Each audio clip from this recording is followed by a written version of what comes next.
तो drama serial कांटा की सेकंड लास्ट एपिसोड काफ़ी इंटरेस्टिंग होने वाली है, जिसमें आप लोगों को दिखाया जाएगा कि आखिरकार जेफ वो दानिश चाहता है रानी के पास आकर माफ़ी मांगता और कहता है कि जो कुछ भी होना था हो चुका है, प्लीज़ अब मुझे माफ़ कर दे, मैं दोबारा इस किस्म की हरकत नहीं करूँगी। ये बातें जब रानी सुनती है तो साफ अल्फाज में इनकार कर देती है और कहती कि तुमने जो कुछ किया है तो क्या ये सब कुछ माफ़ी के काबिल है? मैं तो तुम्हारे साथ अब नफरत करना शुरू कर चुकी हूँ और कभी किसी भी सूरत में आपको माफ़ नहीं करूँगी। बेहतर यही होगा कि अब यहाँ से चले जाएँ। दानिश कहते हैं कि अगर तुमने माफ़ मुझे ना किया तो मैं अपने आप को ख़त्म कर दूँगा, अपने आप को मार दूँगा, प्लीज़ मुझे माफ़ कर। लेकिन इनकार कर देती है। जहाँ पर रानिया उससे कहती कि तुम जो कुछ भी करते रहो, अब माफ़ी खाना ख़त्म हो चुका और तुम्हें माफ़ी नहीं मिलेगी। तो इस मामले पे दानिश बड़ा हो जाता है परेशान और समझाने की कोशिश करते और कहते कि आप मुझे मजबूर कर रही हैं। तो आगे से रानिया कहती कि मैं तुम्हें को भी मजबूर नहीं कर रही, जो बात है वो सब कुछ सच कह रही हूँ, जो बात है वही हकीकत में कह रही हूँ, इसके अलावा मेरे पास ऑप्शन मौजूद नहीं होगा। बेहतर चाहिए होगा तुम यहाँ से चले। जो रानिया कहती है,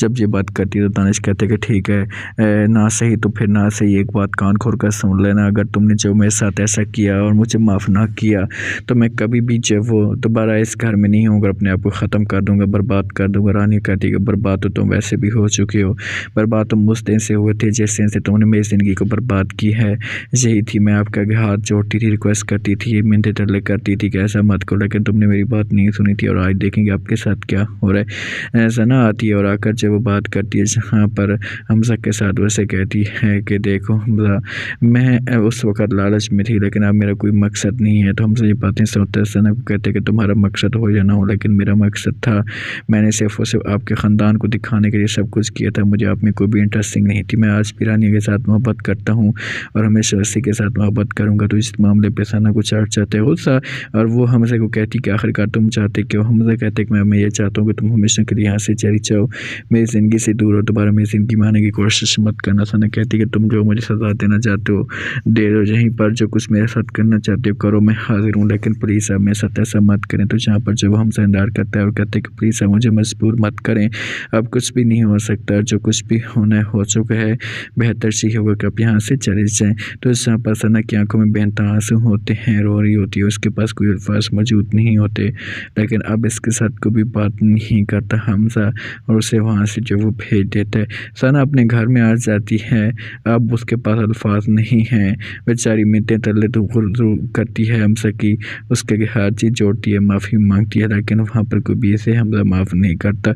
जैसे कि सना जा रही होती तो वहाँ पर हमजा की माँ भी आ जाती है और हमजा की माँ कहती है कि मैं तुम्हें अपनी बेटियों जैसे समझना शुरू कर चुकी थी, मैं समझ चुकी थी कि तुम जिस वक्त इस घर में होगी, जिस घर को चार चाँद लगा दोगी, मुझे इस बात का अफसोस है कि तुमने इस घर को बर्बाद करके रख दिया। सना मुस्कुराती है और कहती है कि मैंने इस घर को बर्बाद नहीं किया, ये सब कुछ आपकी बेटे की वजह से हुआ है, मैं तो इस घर को अपना समझना चाहती थी, लेकिन अपने बेटे ने कभी मुझे अपना नहीं समझा, वो सिर्फ उसे मुझसे मतलब निकालना चाहता था, बस उसे कोई लालच नहीं थी। लेकिन मैंने भी यह फैसला कर लिया कि बस मैं अब जहाँ पर नहीं रहूँगी यहाँ से चली जाऊँगी। तो वहाँ पर जब वो हमजा की माँ जवाब देती है और कहती कि अब जाओ, वैसे भी अब हम आपको यहाँ पर नहीं रख सकते, तुमने हमारे घर को बर्बाद करके रख दिया। सना एक दफ़ा कहती प्लीज़ आप जब वो ख़ाला समझाने की कोशिश करें हमजा को, लेकिन आगे से हमजा की माँ इनकार करती और कहती मैं कोई भी बात नहीं कर सकती। दानिश आता है और आकर चाहे वह सैमा के साथ बात करता और कहता है कि मैं अब आपके साथ शादी करने के लिए तैयार हूँ। सैमा इनकार कर देती और कहती है कि तुमने जो कुछ भी किया अब माफ़ी खाना ख़त्म हो चुका, मैं कभी भी आपको माफ़ नहीं करूँगी। तुमने क्या सोचा था कि तुमने जब मुझे रानी जैसा समझा हुआ है कि रानी को पर्दा तुम करोगे तो मेरे ऊपर भी जुल्म करोगे, नहीं नहीं, मैं रानी नहीं हूँ, मैं तुम्हें मुँह तोड़ जवाब दूँगी और बेहतर से ही होगा अब तुम यहाँ से चले जाओ और दोबारा यहाँ पर आने की कोशिश मत करना। दानिश समझाते और कहते हैं कि देखो तुम मेरे साथ ऐसा मत करो, मैं तुम्हारे साथ रानी जैसा आचरण करूँगा। तो जहाँ पर सैमा कहती है कि मैं रानी की तरह ढीली नहीं हूँ, मैं तुम्हें ऐसा मुँह तोड़ जवाब दूँगी, तुम्हें अपनी औकात याद आ जाएगी। इस यहाँ पर दानिश मजबूर हो जाता है। अब दोनों साइडों से दानिश जो है वो कंगला हो जाता है, उसके पास अब कोई ऑप्शन मौजूद ही नहीं होता।